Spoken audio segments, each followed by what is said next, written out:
Kone kiekvienas pasakys, kad bei Lietuvos nepriklausomybės šventės vasarį daugeliui svarbi ir meilės bei įsimylėjusiųjų šventė Šventojo Valentino diena.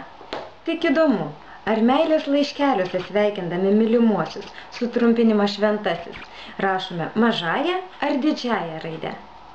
Derėtų žinoti, kad prie šventųjų vardus šventasis ir santrumpa ŠV rašoma mažąją raidę.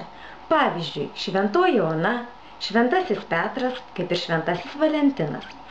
Žodis šventas neįeina į šventės pavadinimą, todėl paprastai didžiųjų metų švenčių pavadinimus taip pat rašome mažąją raidę.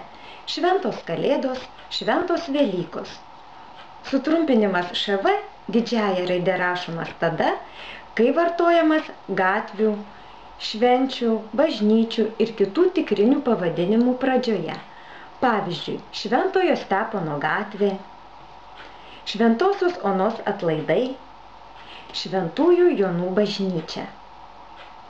Stilistiškai didžiąja raide rašomi ir su religija susiję žodžiai. Šventasis tėvas, šventasis raštas. Taigi, sveikinant artimus žmonės švenčių proga, sutrumpinimą ŠV derėtų visada rašyti mažąją raidę.